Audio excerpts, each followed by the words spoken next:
सर्वसामान्यांच्या हक्काचा आवाज जागर जनस्थान। वाढदिवसाच्या हार्दिक शुभेच्छा। बार बार दिन ये आए, बार बार दिन ये आए, तुम जियो हजारों साल, रे मेरी बेकार। Happy birthday to you, happy birthday to you, happy birthday to you, happy birthday.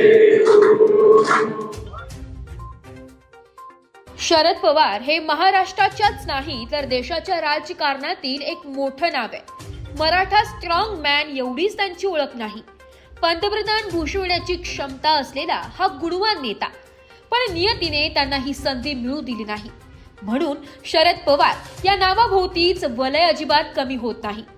शेतकऱ्यांचा राजा म्हणून ओळखले जाणारे शरदचंद्र पवार साहेब यांच्या वाढदिवसानिमित्त ISP, CNP प्रेसचे जनरल सेक्रेटरी जगदीश गोडसे व प्रेस कामगारांनी 86व्या वाढदिवसानिमित्त मुंबई येथे विशेष कार्यक्रमाचे आयोजन करण्यात आले।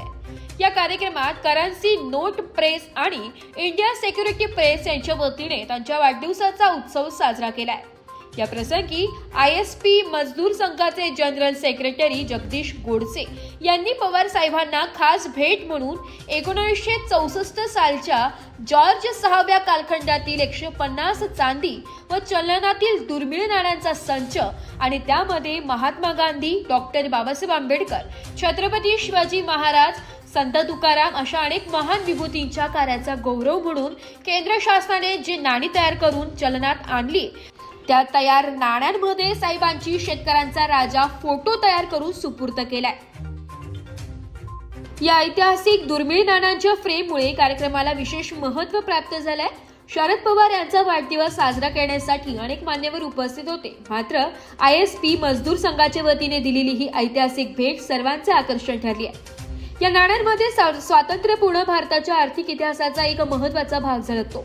या अनोख्या भेटीसाठी कृतज्ञता व्यक्त करताना शरद पवार म्हणाले की स्वातंत्र्यपूर्व काळातील ही नाणी केवळ ऐतिहासिकच नव्हे तर भारताच्या आर्थिक प्रगतीचा वारसा जतन करण्याचे प्रतीक आहे।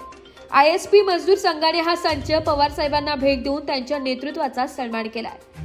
मुंबई येथील या विशेष सोहळ्याने पवार साहेबांच्या वाढदिवसाला एक ऐतिहासिक रंगत आणली आहे। यावेळी संघटनेचे जगदीश गोडसे, सुंदर रमण साहेब, अण्णा सोनवणे, संदीप व्यवहारे, संतोष कटाळे, राजाभाऊ लहामगे, सुनील नाईक, सचिन दिवटे, सचिन चिडे, सोमनाथ काळे, विनोद घाडगे, प्रवीण निकुंभ, हिरामण आव्हाड, अप्पा जगताप, मच्छिंद्र जाधव आदी कामगार यांच्यासह प्रतिनिधी उपस्थित होते। नमस्कार। आज 12 डिसेंबरला आपल्या सर्वांचं दैवत माननीय श्री शरदचंद्र पवार साहेबांचा वाढदिवस।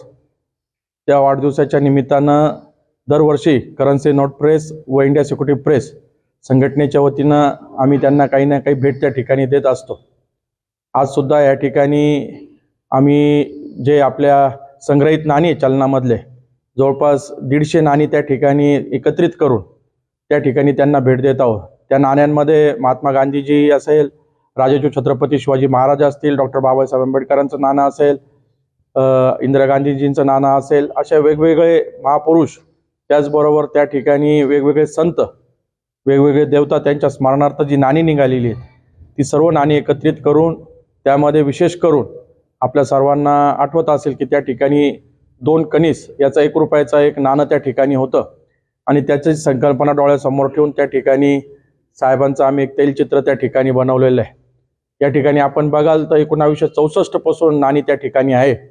सुरुवातीच्या काळामध्ये देशाला अन्नाची गरज होती, त्याच्या स्मरणार्थ नाणी निघालेली आहेत।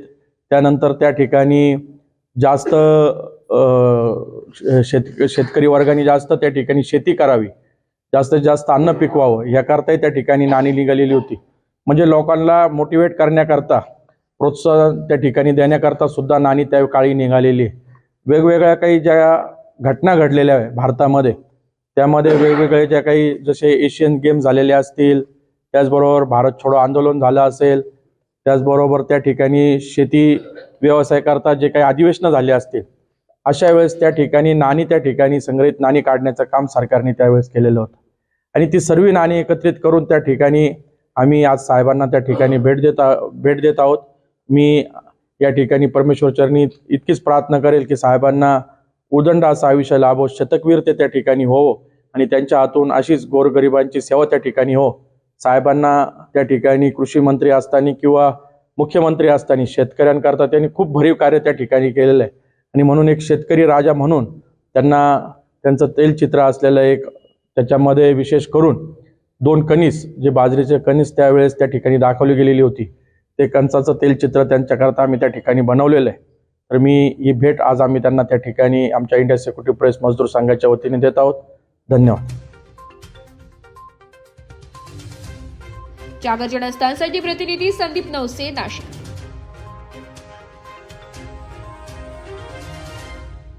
एक बात कह दूं, ये वीडियो हर किसी के लिए नहीं है. अगर आप सोचते हैं कि आप YouTube देखकर ट्रेडिंग सीख जाएंगे, तो ऑनेस्टली ये वीडियो आपके लिए नहीं है. ट्रेडिंग सिर्फ एक बाय सेल का गेम नहीं है. यहाँ पर चाहिए डिसिप्लिन, रियल नॉलेज और पेशेंस.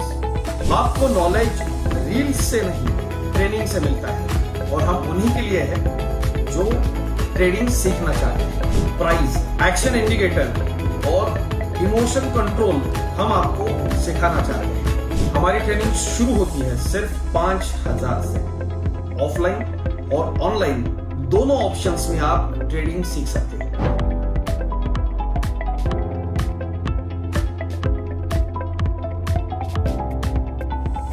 अगर 5,000 इन्वेस्ट करने में प्रॉब्लम है तो फिर ट्रेडिंग में करियर करने का आइडिया छोड़ दीजिए. अगर आप सीरियस हो, ट्रेडिंग के स्किल को बिल्ड करना है, साइड इनकम बनाना है, आपका फ्यूचर सिक्योर करना है, तो स्टॉल मत करो.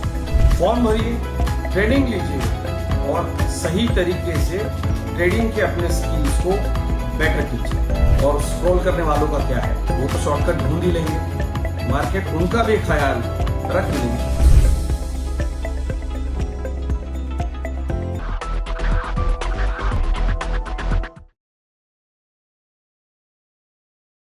सर्वसामान्यांच्या हक्काचा आवाज, जागर जनस्थान. शहरासह जिल्ह्यात रोज कुठे ना कुठे बिबट्या दिसत असल्याच्या घटना निदर्शनास येतात. या बिबट्यांना पकडण्यासाठी वन विभाग विविध उपाययोजना राबवित आहे. वन्यजीव व मानवी संघर्षात पकडलेल्या बिबट्यांसह अनाथ बछडे, रस्ते अपघातात जखमी बिबट्यांसह वन्य प्राण्यांवर उपचारासाठी वन विभागाने महसूळ येथे वन्यजीव उपचार केंद्र कार्यान्वित केले. या केंद्रात सध्या 14 बिबट्यांसह अन्य लहान मोठे वन्य प्राणी आहेत. या केंद्राची पाहणी जिल्हाधिकारी आयुष प्रसाद यांनी आज दिनांक 12 डिसेंबर रोजी दुपारी 4:30 वाजता केली आहे. वन विभागाच्या म्हसरूळ शिवारात असलेल्या या उपचार केंद्रात सध्या 14 बिबटे, त्यात नाशिक शहरासह जिल्हाभरात वन विभागाने पिंजरा लावून पकडलेल्या बिबट्यांचाही समावेश आहे. तसेच कोल्हे, लांडगे, तरसारखे अन्य वन्य प्राणी आहे. या उपचार केंद्रात रेस्क्यू या वन्यजीव क्षेत्रात कार्यरत स्वयंसेवी संस्थेच्या माध्यमातून औषधोपचार आणि देखभाल केली जाते. त्यासाठी राज्य शासनाच्या वन विभागाने वन्य प्राण्यांच्या संवर्धनाबाबत रेस्क्यू चॅरिटेबल ट्रस्ट या स्वयंसेवी संस्थेबरोबर सामंजस्य करार केलाय. या केंद्रात समृद्धी महामार्गालगत जखमी अवस्थेत सापडलेल्या बिबट्या मादीचे नामकरण समृद्धी असे करण्यात आले, तर आईपासून दुरावलेल्या मादी बछड्याचे नामकरण परी असे करण्यात आले. या केंद्रात वन्य प्राण्यांवर औषधोपचारासाठी वन विभागासह रेस्क्यूचे सदस्य 24 तास तैनात असतात. या केंद्रात 2 पशुवैद्यकीय अधिकाऱ्यांसह अन्य कर्मचारी या प्राण्यांच्या आरोग्याची सतत काळजी घेतात. त्यांचा दैनंदिन आहार निश्चित असतो. या वन्यजीव उपचार केंद्रात अतिदक्षता विभाग, शल्यचिकित्सागृह, आवश्यक त्या सुविधा कार्यान्वित केलेल्या आहेत. वन विभागाच्या वन्यजीव उपचार केंद्राची जिल्हाधिकारी श्री प्रसाद यांनी आज सकाळी भेट देऊन पाहणी केली आहे. यावेळी उपवन संरक्षक राकेश सेपट, पूर्व, सिद्धेश सावडेकर, पश्चिम यांच्यासह रेस्क्यूचे सदस्य उपस्थित होते. बिबट्याचे अनाथ बछडे, जखमी बिबट्यांसह वन्यप्राणी वन विभागाचे वन्यजीव उपचार केंद्रात आणले जातात. तेथे त्यांच्यावर औषध उपचार होऊन त्यांची देखभाल केली जाते. या उपचार केंद्राच्या विस्तारासाठी व आवश्यक सोयीसुविधांसाठी जिल्हा प्रशासनाच्या माध्यमातून निश्चितच सहकार्य केले जाईल. नाशिक येथे वन विभागाने वन्यजीव उपचार केंद्र कार्यान्वित केलंय. या उपचार केंद्रात रेस्क्यू या संस्थेच्या मदतीने वन्यजीवांवर आवश्यक ते उपचार केले जातात, अशी माहिती जिल्हाधिकारी आयुष प्रसाद यांनी दिली आहे. जागर जनस्थानसाठी प्रतिनिधी संदीप नवसे, नाशिक. सध्या आपण पाहतोय की महाराष्ट्र राज्यामध्ये खास करून पुणे, नगर, नाशिक या जिल्ह्यांमध्ये बिबट आणि मानव संघर्षाच्या बऱ्याच घटना आपल्या समोर येत आहेत. काही ठिकाणी हल्ले होत आहेत, काही ठिकाणी गावांमध्ये, शहरांमध्ये सुद्धा बिबट्याचं आपल्याला येणं जाणं आढळून येत आहे. आणि एकूणच लोकांमध्ये थोडीशी त्या साहजिकतेने त्याबद्दल भीती आहे किंवा त्याबद्दलचे काही समजुती आहेत की नेमकं बिबट्याचा हा अचानक कसं काय एवढा प्रॉब्लेम आपल्या समोर यायला लागला. आणि म्हणायचं झालं तर हा प्रॉब्लेम थोडासा असा आहे की नाशिक किंवा नगरसारखे जे जिल्हे आहेत इथे आपलं जे वनक्षेत्र आहे हे ठराविक पट्ट्यांमध्ये आहे. इतरत्र जे आपलं क्षेत्र आहे ते ऊसाचं क्षेत्र आहे आणि अशा क्षेत्रामध्ये सुद्धा आजकाल बिबट्याने त्याचा अधिवास तयार केलेला आहे. मग जे काही आपले हल्ले होत आहेत किंवा ज्या घटना होत आहेत ते प्रामुख्याने अशा क्षेत्रांमध्ये होत आहेत. तर वन विभागाकडनं यावरती ज्या काही उपाययोजना चालू आहेत त्यातलं एक प्रमुख नाशिक जिल्ह्यामध्ये आपण उपाययोजना जी तयार केलेली आहे ती म्हणजे आपलं एक ट्रान्झिट ट्रीटमेंट सेंटर आहे, ज्याला आपण वन्यजीव उपचार केंद्र म्हणतो. हे आम्ही मसरूळ येथे चालवतो आणि पश्चिम नाशिक वन विभाग आहे नाशिक जिल्ह्यामध्ये, त्याच्या अंतर्गत ते चालवलं जातं. यामध्ये आपलं सहकार्य किंवा आपलं हे सेंटर चालवण्यामध्ये आमचं रेस्क्यू ही संस्था आहे पुण्याची, त्यांच्यासोबत आम्ही MOU केलेला आहे. सो आम्ही त्यांची एक्सपर्टीज आणि वन विभागाचे कर्मचारी असं मिळून हे दोन्ही मिळून हे सेंटर चालवलं जातं. तर या सेंटरमध्ये मुख्य उद्देश असा आहे की आपले जे काही वन्यजीव आहेत आणि त्यांच्यावरती वेळोवेळी काही वेळेला अपघात होत असतात, काही वेळेला त्यांची इंजुरी होत असते, तर त्यांच्यावरती बचाव किंवा उपचार करण्याकरता आपल्याकडे सुविधा पूर्वी नव्हती. तर ती सुविधा आपण हळूहळू निर्माण केली आणि त्याचं एक मोठं सेंटर म्हणून आपण मसरूळ येथे तयार केलं. याच्यामध्ये आमच्याकडे इथं प्रॉपर एक ICU आहे, ऑपरेशन थिएटर आहे. त्या प्राण्यांना त्यांच्यावर उपचार केल्यानंतर त्यांना ठेवण्यासाठी एन्क्लोजर्स आहेत. लेपर्ड्ससाठी म्हटलं तर आपण त्यांच्यासाठी दिवसा ठेवण्याची केजेस आहेत आणि रात्री ठेवण्यासाठी पण त्यांची जागा आहे. त्यानंतर बऱ्याच वेळेला आपल्याला शहरी भागातून विशेषतः पक्ष्यांच्या बाबतीत माहिती मिळत असते की बरेचसे पक्षी उपचाराकरता किंवा जखमी झालेले आहेत. मग त्यांना देखील या सेंटरवरती आपले नागरिक घेऊन येत असतात, त्यांची ट्रीटमेंट केली जाते. त्यांना जोपर्यंत त्यांची उडण्याची क्षमता तयार होत नाही तोपर्यंत त्यांची देखभाल केली जाते आणि मग त्यांना नैसर्गिकरित्या त्यांना पुन्हा त्यांच्या अधिवासात सोडलं देखील जातं.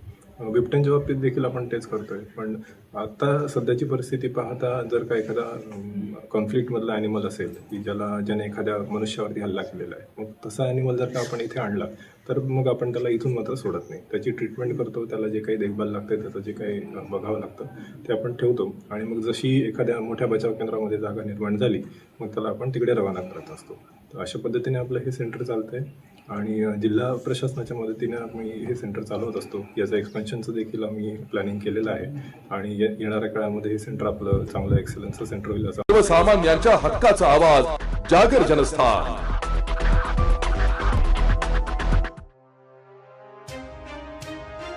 धुळे शहरापासून काही अंतरावर असलेल्या सरवड गावात गेल्या काही दिवसांपासून जाती अत्याचाराच्या घटना घडत आहे. घटना घडल्यानंतर पोलीस प्रशासन निव्वळ गुन्हे दाखल करण्याचा सोपस्कार पार पाडत असल्याने गुन्हेगारांवरील पोलिसांचा धाक दिसून येत नाहीये. धुळे तालुक्यातील सरवड गावात काही दिवसांपूर्वी बदनामीच्या आरोपावरून दिव्यांग असलेल्या गौतम गवळे यास जातीय शिवीगाळ करून अमानुष मारहाण केली गेली आणि जीवे मारण्याची धमकी दिली. मात्र पोलिसांच्या वतीने या प्रकरणात कुठल्याही आरोपीला अटक केली नसल्यामुळे सत्यशोधक विद्यार्थी संघटना आक्रमक झाली आहे. सरवड गावातील अनिल कैलास पाटील, गायत्री अनिल पाटील, विकास कैलास पाटील, राधा विकास पाटील, मनोहर प्रकाश पाटील यांनी गौतम सोबतच त्याची म्हाताऱ्या आई, त्याची वडील आणि त्याच्या बहिणीला देखील त्यांनी मारहाण केली आहे. वरील घटनेच्या बाबतीत 6 दिवस झाल्यानंतर देखील एकाही आरोपीला अटक झालेली नाही. आरोपी गावात मोकाट फिरत आहे. पोलीस कोणतेच ठोस पावले उचलत नाहीये. आरोपी प्रस्थापित नेत्यांकडून पोलिसांवर दबाव आणत आहे असे गावकऱ्यांचे म्हणणे आहे. त्यामुळे आरोपींना तात्काळ अटक करून कठोर शासन करावे, अन्यथा सत्यशोधक विद्यार्थी संघटनेच्या वतीने तीव्र स्वरूपाचे आंदोलन करण्यात येईल असा गंभीर इशारा यावेळी देण्यात आलाय. सर्वांना जय भीम, दोस्ती जिंदाबाद. मी हर्ष विजय मोरे, सत्यशोधक विद्यार्थी संघटनेचा जिल्हा सचिव. सरवड गावामध्ये गौतम गवळे नावाच्या एका तरुणावर, जो तरुण डोळ्याने आंधळा आहे, त्या तरुणाला फक्त संशयावरून, बदनामीच्या संशयावरून मारहाण करण्यात आली. मारहाण करून फक्त तिथपर्यंत थांबले नाही तर त्याच्या आईला, म्हाताऱ्या बापाला, त्यांना सुद्धा मारहाण झाली. घरामध्ये असलेला जो डॉक्टर बाबासाहेब आंबेडकरांचा फोटो होता, त्या फोटोकडे बघून जातीवाचक शिव्या करण्यात आल्या, त्याला जातीवाचक शिव्या देण्यात आला. या सगळ्या प्रकरणामध्ये सोनगीर पोलीस स्टेशनला ॲट्रॉसिटीचा गुन्हा दाखल करण्यात आला. गुन्हा दाखल होऊन 6 दिवस होऊन गेले. आजचा 7वा दिवस आहे. अजून सुद्धा एकाही आरोपीला अटक झालेली नाही. आरोपी जेवढे पण आहेत तेवढेही गावामध्ये मोकाट फिरत आहेत, तरी सुद्धा पोलीस कुठलीही ॲक्शन घ्यायला तयार नाही. सत्यशोधक विद्यार्थी संघटनेचं जे शिष्टमंडळ आहे ते काल सोनगीरच्या पोलीस स्टेशनला जाऊन त्यांनी भेट दिली. तेव्हा ते पोलीस स्टेशन मधले जे अधिकारी आहेत ते म्हणतात की ह्या गुन्ह्याचा जो तपास आहे तो DYSP साहेबांकडे आहे, म्हणून आम्ही काही करू शकत नाही. हे पूर्णपणे उडवाउडवीचे आणि पळ काढण्याचे उत्तर पोलीस अधिकारी देत आहेत. या प्रकरणामध्ये कोणतीही ठोस पावलं उचलण्याची त्यांची इच्छाशक्ती दिसत नाही. याच्याच पार्श्वभूमी अशी आहे की सरवड गावामध्ये दिवाळीच्या वेळी डॉक्टर बाबासाहेब आंबेडकरांचं मोठं फलक लावलं आणि त्या ठिकाणी आनंदोत्सव साजरा करत होते आपले दलित बांधव. त्यावेळेस त्या आनंदोत्सव साजरा करण्याच्या वेळेस सुद्धा तिथे वाद झाला, फटाके फोडण्याच्या वादावरून. या वादाची जी बैठक आहे ती पोलीस स्टेशनपर्यंत पोहोचली. त्याच्यानंतर समझोता झाला. समझोता झाल्यानंतर सरवडच्या ग्रामस्थांनी गावामध्ये बैठक घेतली आणि त्याच्यामध्ये सामाजिक बहिष्कार टाकण्याचा प्रयत्न त्यांनी केला. सामाजिक बहिष्कार टाकण्याचा प्रयत्न केला. काही लोकांनी विरोध केला, तरी सुद्धा तिथल्या काही लोकांनी दलित जेव्हा चक्कीवर दळण दळायला गेले त्यांना परतून लावलं. दूध घ्यायला गेले तेव्हा परतून लावलं. शेतामध्ये जेव्हा शेतमजूर आपल्या कामासाठी गेले त्यांना सुद्धा जातीय शिवीगाळ करून परतून लावलं. अशा सगळ्या घटना सरवड गावामध्ये घडत आहेत. या सगळ्या घटनांचं गांभीर्य ओळखून सत्यशोधक विद्यार्थी संघटना, सत्यशोधक जनआंदोलनाच्या वतीने आज जिल्हाधिकारी कार्यालयाजवळ आम्ही जिल्हाधिकाऱ्यांना एक निवेदन देत आहोत की याच्या संदर्भामध्ये ठोस पावलं उचलली गेली पाहिजे, आरोपींना अटक झाली पाहिजे आणि जो पीडित आहे त्याला लवकरात लवकर न्याय मिळाला पाहिजे. ही आमची सत्यशोधक विद्यार्थी संघटना आणि जनआंदोलनाच्या वतीने मागणी आहे. जागर जनस्थानसाठी प्रतिनिधी रूपक बिरारी, धुळे. एक बात कह दूं, ये वीडियो हर किसी के लिए नहीं है. अगर आप सोचते हैं कि आप YouTube देखकर ट्रेडिंग सीख जाएंगे तो ऑनेस्टली ये वीडियो आपके लिए नहीं है. ट्रेडिंग सिर्फ एक बाय सेल का गेम नहीं है. यहाँ पर चाहिए डिसिप्लिन, रियल नॉलेज और पेशेंस. आपको नॉलेज रील्स से नहीं ट्रेनिंग से मिलता है और हम उन्हीं के लिए हैं जो ट्रेडिंग सीखना चाहते हैं. प्राइस, एक्शन इंडिकेटर और इमोशन कंट्रोल हम आपको सिखाना चाहते हैं. हमारी ट्रेनिंग शुरू होती है सिर्फ 5,000 से. ऑफलाइन और ऑनलाइन दोनों ऑप्शंस में आप ट्रेडिंग सीख सकते हैं.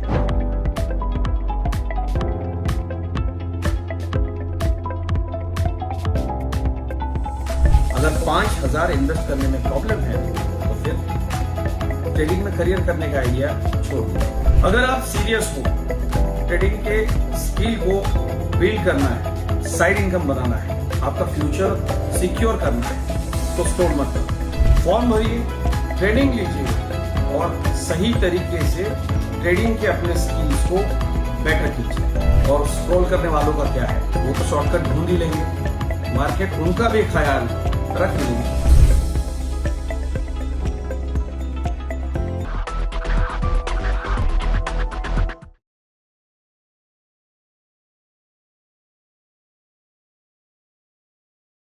नाशिक मनपा हद्दीतील करदात्यांना सूचित करण्यात येते की 2025-26 या वित्तीय वर्षांचे मालमत्ता कराचे देयके मनपाच्या संकेतस्थळावर उपलब्ध करून देण्यात आलेली आहेत. त्यानुसार मालमत्ता कराची थकबाकीसह चालू मागणी रक्कम एक रकमी भरणा केल्यास शास्ती व इतर फी मध्ये सवलत देण्यात येणार आहे. 1 सप्टेंबर ते 31 ऑक्टोबर 2025 पर्यंत चालू वित्तीय वर्षाचा मालमत्ता कर एक रकमी भरल्यास 95% सूट, तर 1 नोव्हेंबर ते 30 नोव्हेंबर 2025 पर्यंत भरल्यास 85% सूट मिळेल. नाशिक महानगरपालिकेच्या कर आकारणी विभागाद्वारे जनहितार्थ प्रसारित. सर्वसामान्यांच्या हक्काचा आवाज, जागर जनस्थान.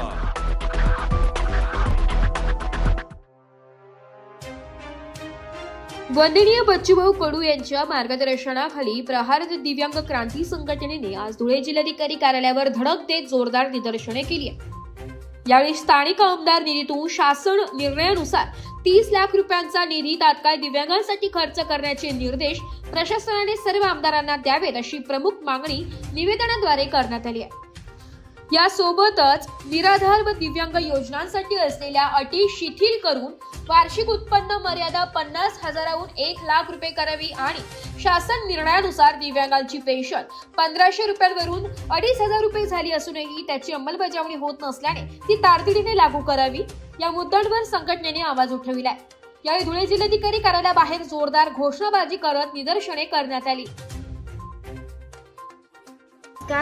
माझं नाव ॲडव्होकेट कविता पवार. मी प्रहार अपंग क्रांती संस्थेची महाराष्ट्र राज्य सहखजिनदार असून आमच्या आज इथं उपस्थित जिल्हाध्यक्ष शशिकांत सूर्यवंशी आहेत, भटू चौधरी आहेत, मुस्ताक शेख आहेत, तसेच संजय पाटरेच आमचे दिव्यांग आलेले आहेत. तर आजपर्यंत दिव्यांगांचे 1991चाही कायदा झाला, त्याच्यानंतर 2016चाही कायदा आला, परंतु तरी दिव्यांगांना मागण्या या मागाव्याच लागत आहेत. आता बी ज्या आहेत आमच्या मागण्या, तर त्या मागण्या विशेष करून अशा आहे की आम्ही जे आपले शासन निर्णय आहे त्यानुसार आम्ही दिव्यांगांना सहाय्यक रुपये 30 लाख शेवटीचा निधी वापरण्याची तरतूद आहे, परंतु आमदार निधीतनं, परंतु आजपर्यंत तो निधी वापरला गेला नाही. तसा आमचे जे आहे माननीय कुणाल बाबाजी त्यांनी काल एक कार्यक्रम केला, पण तरीही जो कायदा आलेला आहे 2011 पासून तर आतापर्यंतचा जो निधी तो वाटप झालेला नाही. वास्तविक पाहायला गेला तो हा निधी दरवर्षी खर्च झाला पाहिजे, परंतु आमदार लोक, खासदार लोक हा निधी वाटप करत नाही. त्यामुळे दिव्यांगांवर खूप मोठी एक गदा आलेली. निदान त्यांच्यावाले ज्या गरजेच्या वस्तू आहेत त्या तरी त्याच्यातनं वाटल्या गेल्या पाहिजेत. त्यानंतर दुसरी आमची आहे की जी 25 वर्षाची अट आहे ती रद्द करावी निराधारांची योजनेसाठी. त्याच्याने काय होतं की दिव्यांगांची मुलं मोठे झाल्यानंतर त्यांना ती संजय गांधीची योजना रद्द होते, ते श्रावण बाळामध्ये जातात, परंतु श्रावण बाळामध्ये जाताना रेशन कार्डवर त्या मुलांची नावं असल्यामुळे ती रद्द होऊन जाते. तर त्याच्यामुळे असं झालं नाही पाहिजे, कारण आजकाल आपण बघतोय कोणते मुलं आईवडिलांना सांभाळून राहिले. त्यामुळे ती आमची अट ती रद्द करण्यात यावी. त्याचप्रमाणे जी पेन्शनची वाढ आहे माननीय आमच्या बच्चूभाऊ कडू यांच्या मार्फत 2,500 रुपये झालेले, परंतु आज देखील काही दिव्यांगांच्या खात्यात फक्त 1,500 पडताय, काहींचे 2,500 पडताय. त्यासाठी पण आम्ही प्रयत्न केले, डीबीटी पाहिजे, परंतु डीबीटी होऊन सुद्धा दिव्यांगांच्या खात्यात 1,500च पडतायत. तर असं न होता रोग भयठोक, आता लाडक्या बहिणीची योजना चांगल्या घरातल्या महिला पण घेत आहेत, त्यांना रोग भयठोक दिले जाते. मग दिव्यांगांवर असं का घडल्या जातो, का अन्याय केला जातो दिव्यांगांवर, आणि मग का दिव्यांगांना घडी आंदोलन उपोषण करावं लागतं. तर ही वेळ येऊ नये म्हणून आमच्या ह्या मागण्या आहेत. तशा तर बऱ्याच मागण्या आहेत, पण आजच्या तारखेला आम्ही या 3 मागण्या मान्य करतो. जर आमच्या या मागण्या लवकरात लवकर मान्य झाल्या नाही तर आम्हाला इथे वेगळ्या प्रकारचं आंदोलन करावं लागेल. आणि मला तसं वाटतं ना की या दिव्यांगांपैकी कोणाला तरी जागर जडस्थानसाठी प्रतिनिधी रूपक बिरारी, धुळे.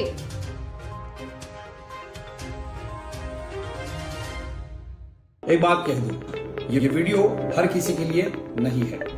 अगर आप सोचते हैं कि आप YouTube देखकर ट्रेडिंग सीख जाएंगे तो ऑनेस्टली ये वीडियो आपके लिए नहीं है. ट्रेडिंग सिर्फ एक बाय सेल का गेम नहीं है. यहाँ पर चाहिए डिसिप्लिन, रियल नॉलेज और पेशेंस. आपको नॉलेज रील्स से नहीं ट्रेनिंग से मिलता है, और हम उन्हीं के लिए हैं जो ट्रेडिंग सीखना चाहते हैं. प्राइस, एक्शन इंडिकेटर और इमोशन कंट्रोल हम आपको सिखाना चाहते हैं. हमारी ट्रेनिंग शुरू होती है सिर्फ 5,000 से. ऑफलाइन और ऑनलाइन दोनों ऑप्शंस में आप ट्रेडिंग सीख सकते हैं.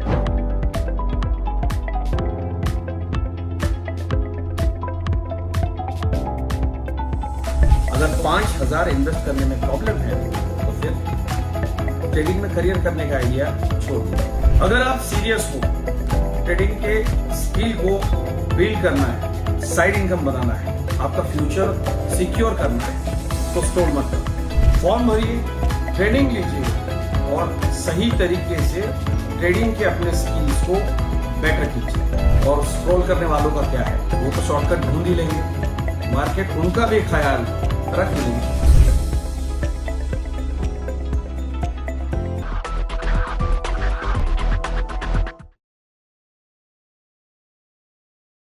सर्वसामान्यांच्या हक्काचा आवाज, जागर जनस्थान.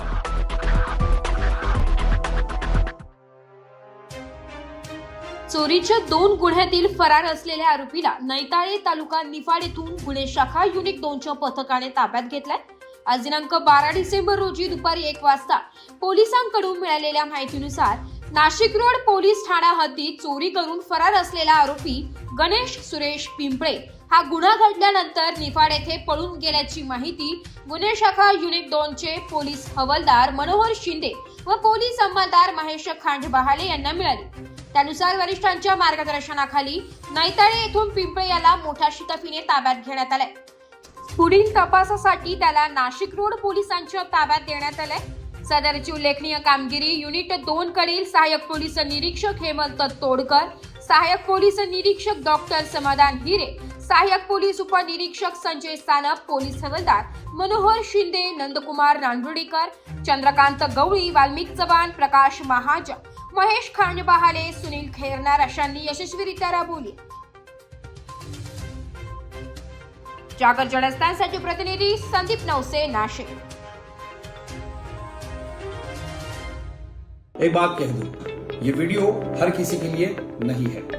अगर आप सोचते हैं कि आप YouTube देखकर ट्रेडिंग सीख जाएंगे तो ऑनेस्टली ये वीडियो आपके लिए नहीं है।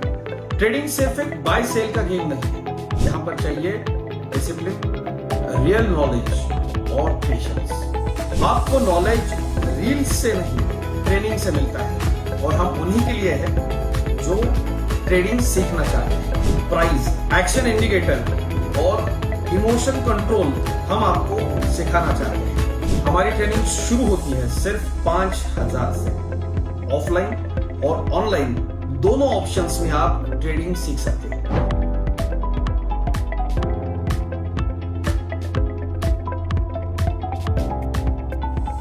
अगर 5,000 इन्वेस्ट करने में प्रॉब्लम है तो फिर ट्रेडिंग में करियर करने का आइडिया छोड़ दो। अगर आप सीरियस हो, ट्रेडिंग के स्किल को बिल्ड करना है, साइड इनकम बनाना है, आपका फ्यूचर सिक्योर करना है, तो स्टॉल मत करो। फॉर्म भरिए, ट्रेनिंग लीजिए और सही तरीके से ट्रेडिंग के अपने स्किल्स को बेटर कीजिए। और स्क्रॉल करने वालों का क्या है, वो तो शॉर्टकट ढूंढ ही लेंगे, मार्केट उनका भी ख्याल रख लेंगे।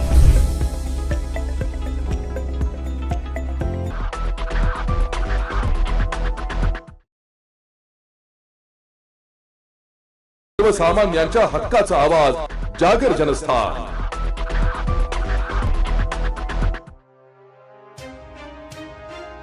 दिल्लीतील झेंडेल वालन परिसरातील सुमारे प्राचीन हिंदू धार्मिक स्थळ असलेल्या मंदिर दर्गा श्री बाबा पीरनाथ नाथजी महाराज यांच्या वास्तूवर प्रशासनाने केलेल्या कारवाईमुळे येवला तालुक्यात तीव्र संतापाची लाट पसरली आहे। या कारवाईच्या निषेधार्थ येवला तहसील कार्यालयावर येथील शीख, पंजाबी व सिंधी हिंदू समाजाने निषेध मोर्चा काढलाय। समाजाने गांधीगिरी मार्गाचा अवलंब करत श्रीरामाचा जप करत कारवाईचा निषेध व्यक्त केलाय। प्राचीन धार्मिक स्थळ जमीनदोस्त केल्याबद्दल समाजात मोठी नाराजी असून मोठ्या संख्येने समाज बांधवांनी मोर्चात सहभागी होऊन आपला संताप व्यक्त केलाय व तहसीलदार आबा महाजन यांना आपल्या मागण्यांचे निवेदन दिले। मी अमरनाथ हिराचंद अरोरा, कोपरगाव रहिवासी। नवी दिल्ली येथे झेंडेवाला माता मंदिराजवळ दर्गा बाबा श्री पीरनाथजी हे मंदिर 70 ते 80 वर्षापासून स्थायी आहे। या मंदिरात नेहमी नित्य हिंदू धर्मांच्या देवांची पूजा केली जाते। त्या मंदिराला दर्गाचं स्वरूप देऊन त्यांनी अतिक्रमणाच्या नावाखाली तोडफोड केलेली आहे। जर हिंदुस्थानमध्ये जर हिंदूंची मंदिरं सुरक्षित नसतील तर हिंदू लोकांनी जायचं कुठं, दात मागायची कोणाकडे? तर अमित शहाजी असतील, नरेंद्र मोदीजी असतील, आदित्यनाथ योगी असतील, RSS असेल, ज्यांनी नाही त्यांनी ह्याच्यात हस्तक्षेप करून ही जागा मंदिराला परत मिळालीच पाहिजे। ही जागा आमची आहे आणि आम्हाला मिळालीच पाहिजे। यासाठी आज आम्ही येवला तालुका येथे तहसीलदारांना निवेदन शांततेत देण्यात आलेलो आहोत। एवढी विनंती आमची आहे की आमची जागा आम्हाला ही काही करून परत मिळाली पाहिजे। जय श्री राम। राम राम जी, हर्षनाथ जी। मेरा नाम अक्षय अरोरा, मैं येवला निवासी हूँ। हाल ही में 29 तारीख को दिल्ली के झंडेवालन में बाबा श्री पीरनाथ जी का जो दरगाह मंदिर है उसे गिराया गया DDA और MCD द्वारा, जो काफ़ी दिलों को ठेस पहुंचाई, काफ़ी संगतों को ठेस पहुंचाई गई है। इस कार्रवाई में मंदिर का भंडार गृह और तुलसी वाटिका का भी काफ़ी ज़्यादा नुकसान हुआ है। हम प्रशासन से अपील करते हैं कि ये जो कार्रवाई हुई है इसे रोक दिया जाए और जो जमीन हमारी ली गई है उसे जल्द से जल्द वापस दिया जाए और जो भी रीइंस्टॉलेशन है वो फिर से हो जाने चाहिए। और हमें आश्वासन मिलना चाहिए एमसीडी और डीडीए के द्वारा कि भविष्य में फिर से ऐसी कोई कार्रवाई ना हो। इसलिए हम आज यहाँ पे येवला तहसील कार्यालय में सिख, पंजाबी और सिंधी समाज की तरफ से निवेदन तहसीलदार साहब को निवेदन देने आए। जागर जनस्थानसाठी प्रतिनिधी सचिन वखारे, येवला।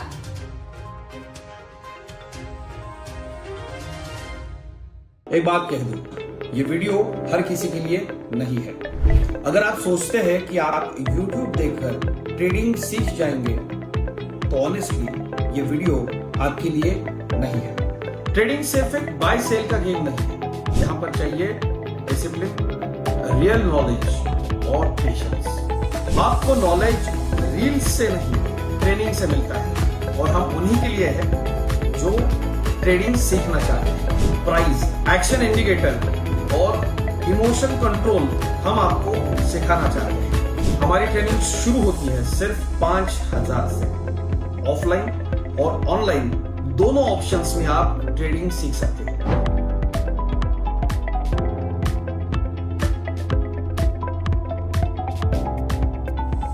अगर 5,000 इन्वेस्ट करने में प्रॉब्लम है तो फिर ट्रेडिंग में करियर करने का आइडिया छोड़ दीजिए। अगर आप सीरियस हो, ट्रेडिंग के स्किल को बिल्ड करना है, साइड इनकम बनाना है, आपका फ्यूचर सिक्योर करना है तो स्टॉल मत करो। फॉर्म भरिए, ट्रेनिंग लीजिए और सही तरीके से ट्रेडिंग के अपने स्किल्स को बेटर कीजिए। और स्क्रॉल करने वालों का क्या है, वो तो शॉर्टकट ढूंढ ही लेंगे, मार्केट उनका भी ख्याल रख लेंगे।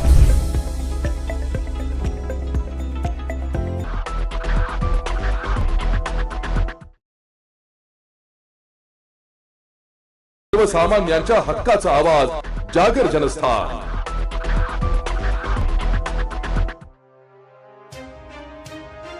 आज पहाटे 4:30 वाजता गडकरी चौक येथील माननीय वरिष्ठ पोलीस महानिरीक्षक कार्यालयाच्या परिसरात रात्रपाळी कर्तव्यावर असणारे पोलीस अंमलदार यांना वन्यप्राणी बिबट दिसून आलाय। सदर माहिती मिळताच तात्काळ वनपरिक्षेत्र अधिकारी नाशिक यांच्यासह वन्यप्राणी बचाव पथक, रेस्क्यू नाशिक डिव्हिजन, नाशिक शहर पोलिसांचे श्वान पथक, गुगल श्वान तसेच पोलीस पथक घटनास्थळी दाखल झाले। कार्यालयाच्या बाहेर लावलेल्या सीसीटीव्ही फुटेजची तपासणी केली असता त्यामध्ये वन्यप्राणी बिबट्याचा वावर दिसून आलाय। त्यानंतर थर्मल ड्रोन तसेच श्वान पथकाच्या मदतीने सर्व अधिकारी कर्मचारी यांनी आयजीपी ऑफिस व शासकीय निवासस्थान परिसर पूर्ण पिंजून काढला। तसेच नाशिक शहर पोलीस उपायुक्त कार्यालय, माननीय मुख्य वन संरक्षक प्रादेशिक नाशिक यांच्या कार्यालयाच्या संपूर्ण परिसरात शोध मोहीम राबविण्यात आली। सदर मोहिमेत वन्यप्राणी बिबट आढळून आला नाही। वन विभागाच्या अधिकाऱ्यांनी आवाहन केले की परिसरात वावरताना दक्षता घ्यावी, विशेष करून लहान मुलांची काळजी घ्यावी। तसेच कुठेही वन्यप्राण्यांचा वावर आढळून आल्यास तात्काळ वन विभागाशी संपर्क साधावा।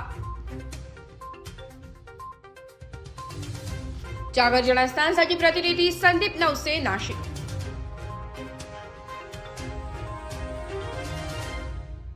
एक बात कह दूं, ये वीडियो हर किसी के लिए नहीं है।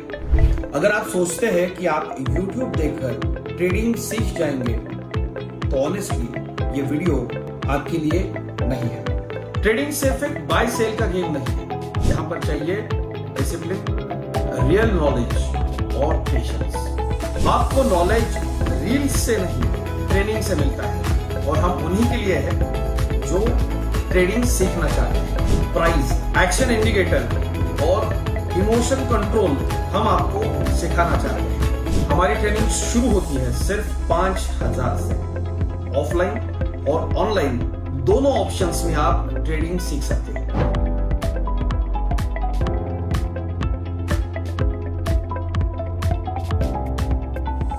अगर 5,000 इन्वेस्ट करने में प्रॉब्लम है तो फिर ट्रेडिंग में करियर करने का आइडिया छोड़ दीजिए। अगर आप सीरियस हो, ट्रेडिंग के स्किल को बिल्ड करना है, साइड इनकम बनाना है, आपका फ्यूचर सिक्योर करना है तो स्टॉल मत करो। फॉर्म भरिए, ट्रेनिंग लीजिए और सही तरीके से ट्रेडिंग के अपने स्किल्स को बेटर कीजिए। और स्क्रॉल करने वालों का क्या है, वो तो शॉर्टकट ढूंढ ही लेंगे, मार्केट उनका भी ख्याल रख लेंगे।